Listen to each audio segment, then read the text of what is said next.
Hello everyone.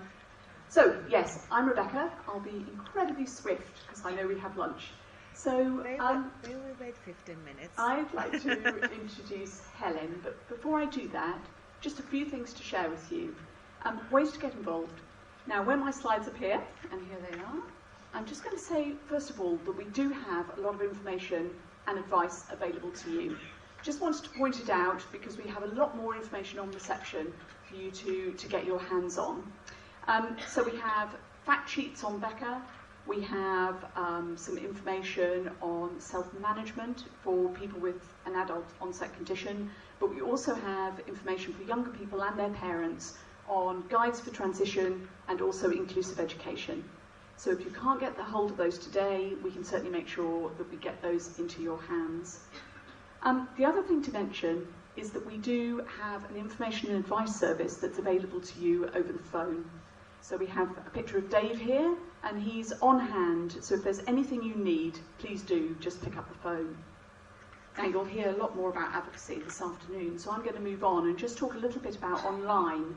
We actually now have a special condition-specific page, Becker page, on the website, and from that page we signpost off to all sorts of information, advice and latest news that may be of interest to you.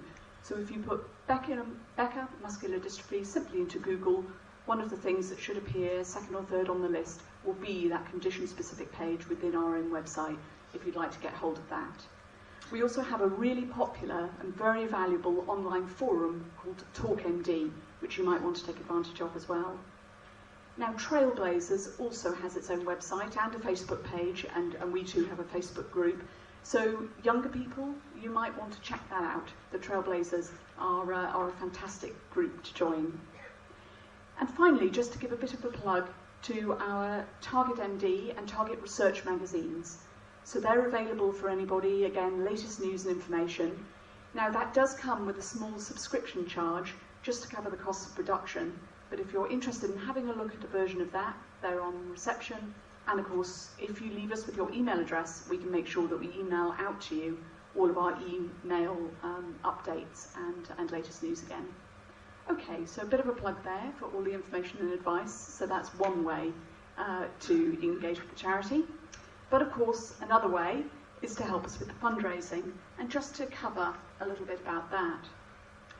So all the services I've just mentioned by way of family support, advice, and of course our research programme are only possible thanks to individual donations and family fundraising activities. So if you're able to help us with an introduction maybe to a local business or to a local charitable trust, or if you decide to do some of your own individual or family fundraising, then that would be absolutely fantastic, and we're here to support you in doing that. So this slide on the chart here, you'll see in orange, these are the sorts of sums that we're trying to raise right now that are around the activities of our work that are directly applicable to Becker muscular dystrophy. So information and advice, muscle groups, Trailblazers, advocacy and equipment grants. We do have funding in place, as you'll see, but in orange, if you add up those figures where we're currently fundraising, we have a gap there of $175,000 that we're currently trying to raise to make sure that we enable those services to work again in the future. We're also, of course, fundraising for research. So all the research that Marita's mentioned, and I won't go over it here, those typically are grants we make of between $30,000 if it's a studentship project, or up to, say, around $60,000 for a research project grant. And so by the time you add in the research component to our current fundraising, our appeal target at the moment is roughly $300,000. But of course, the more we raise, the more we can do. So finally, I just want to do a little bit of thank you, because I know that there are loads of people in the room who are already doing things large and small. Perhaps they're jumping out of a plane. Perhaps they're setting up a small family event, or perhaps they're setting up a family fund and raising money specifically for an aspect of our work.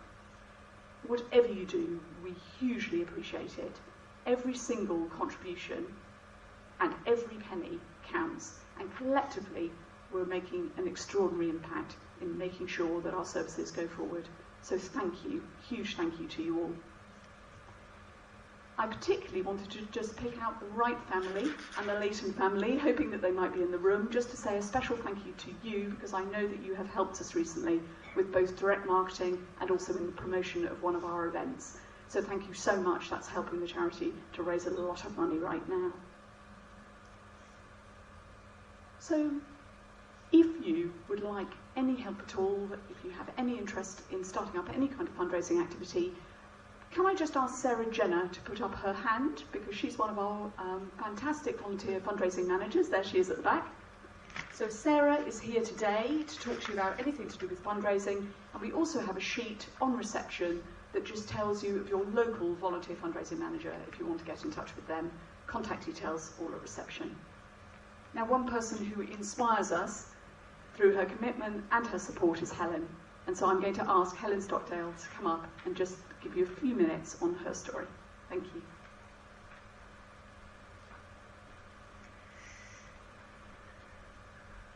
Or is it? Good morning. Hopefully I won't keep you picking lunch too long. I think we've overrun a little bit. I was invited by Robert and Marita to come and speak to you today. I am here just as a mum. I do some volunteer work for a Muscular Dystrophy Campaign, but essentially I'm a mum. I'm just not sure which way we click on this. Which one is it? It's not that one. I won't touch another one just in case. Okay, just a second. Here you go. Here you go forward. Yeah, Okay. the bottom Just one here? that one here? Yeah, or Okay. any one, I think. Yeah. Right. So that's me and my brood. My son Laurie has Becker muscular dystrophy. I'm a mother and aunt to boys with Becker. But the other things I do for Muscular Dystrophy Campaign is I chair the lay scientific panel, and I'll briefly touch on that towards the end. But also, like many of you in the room, I've been actively involved in fundraising, which can be a lot of fun. So first of all, our story in brief, the diagnosis, how and why did it come about? Well, again, I'm just trying to go through this as a brief summary, but we knew there was something that wasn't quite right about our little boy. He was right in many other respects. There were one or two other things that were a bit confusing. And the story unfolded with time when my father, who had had ill health for a lot of his life, but had gone under the radar and hadn't been diagnosed, despite many signposts, a very tenacious neurologist actually came up with a diagnosis about the time when we were really confused about our son. And he was finally diagnosed at age 10 and a half. Dealing with diagnosis, again, I'm just going to very briefly talk about this from a personal perspective. With our son, it was very interesting that Helen said earlier about genetic counselling. He was at an age where he was asked what he felt about having a diagnosis, which we weren't quite ready for that, because we thought we were in charge. We were mum and dad, don't we say that? So that was an interesting conversation to have with a 10-and-a-half-year-old. Dealing with diagnosis with the immediate family, within your own family, you deal with it differently depending on your personality types, and giving people the space within the family to deal with it, and brothers and sisters and so on. Within the extended family, the implications it has there, I'm one of 6 children. We knew that for myself, my 3 sisters were obligate carriers, so there were other things to deal with within the family. And I had an older nephew who had had tremendous difficulties throughout school with learning difficulties and had been undiagnosed. And again, this had ripples through the family. And dealing with the diagnosis with family, friends and schools and clubs, that can be difficult too. But just in brief, the boy's journey so far, I have a nephew, Leo. He's just got an apprenticeship. He's age 22. He didn't perform well at school because of his own difficulties, but that's been his main challenge. Laurie, my son, has been diagnosed with quite severe cardiomyopathy, but that's all under control, and we've got the right kind of care for him. He is doing well at college. And then there's little Jude, who was a little embryo at the time the diagnosis came about, and he has severe autism and some physical aspects as well. So what were the challenges when we first came across the diagnosis? Well, first of all, was getting the right advice and the right clinical care, and that wasn't easy. But I have to say the Muscular Dystrophy Campaign were incredibly helpful in signposting us to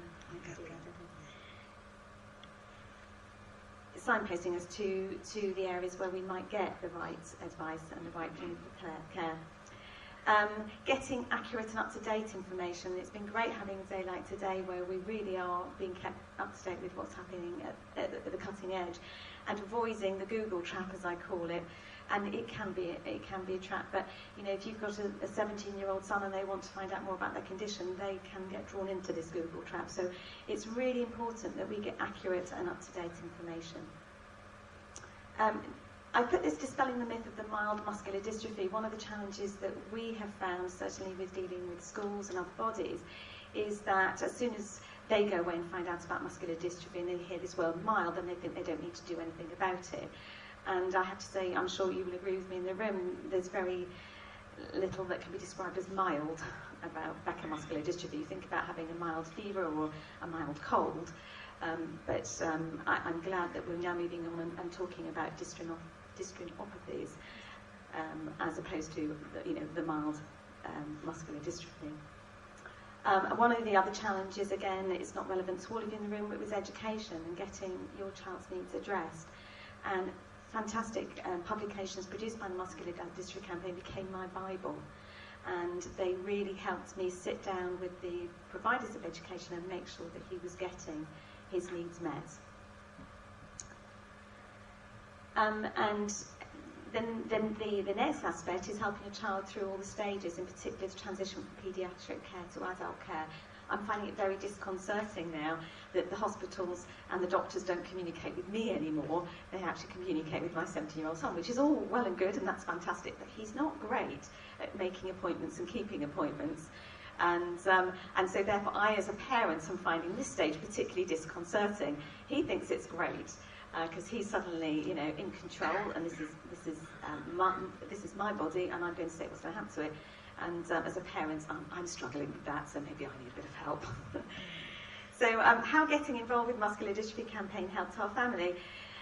Hearing that news, as you do from your initial point of contact, which is sometimes your GP or another clinician who doesn't know an awful lot about Becker muscular dystrophy, when they say, well, we can't do anything to alter the course of the disease, it is what it is, there's no therapy, end of.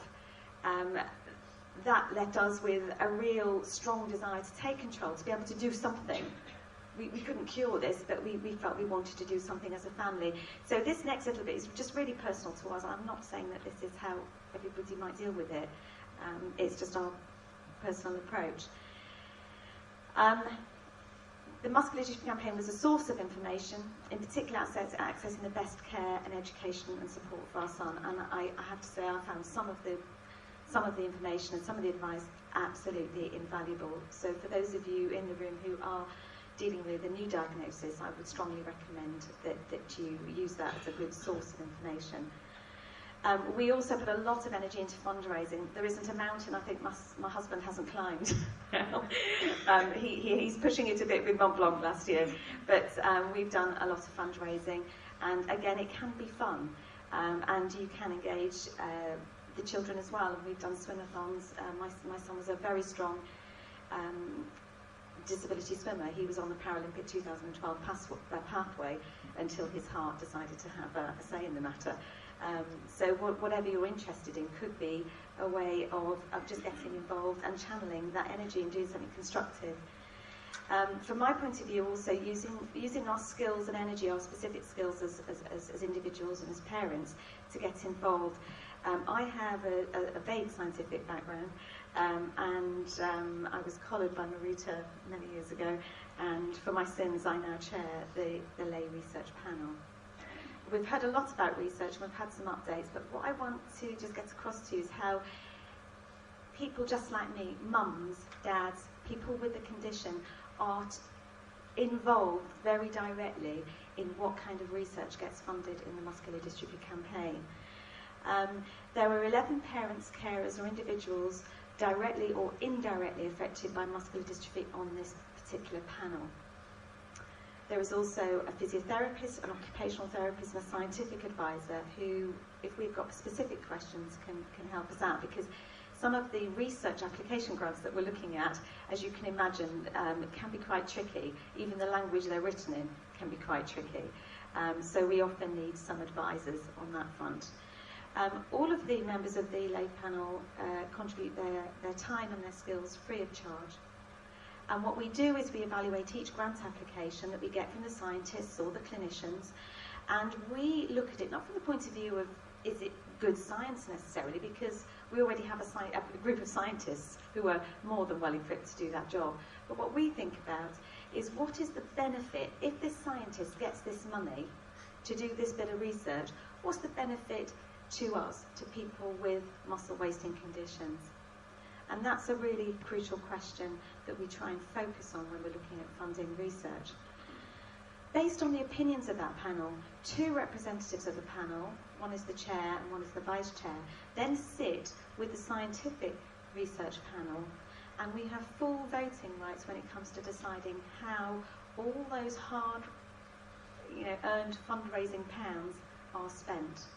So in this way, people like us are involved in how in how that money is spent and what kind of research is funded. So looking forwards, again, just from a personal perspective, I have to say, my first Becker Information Day was 7 years ago. And it was on the back of 4 weeks beforehand being delivered the news that my son had Becker muscular dystrophy. And my reaction to that was, what the hell is Becker muscular dystrophy? And then I went to Google, and then I had a meltdown. But then I came to the Muscular Dystrophy Campaign 4 weeks later, and I heard David Hilton-Jones speak and a few other experts. And moving on from that day, where are we now? Well, we have a really well-adjusted 17-year-old son who has a really bright future. And I firmly believe that that's because we were able to put in place for him the things that he needed. And that will vary depending on the individual. He has access to the right care, the best care, I believe, and support that he needs.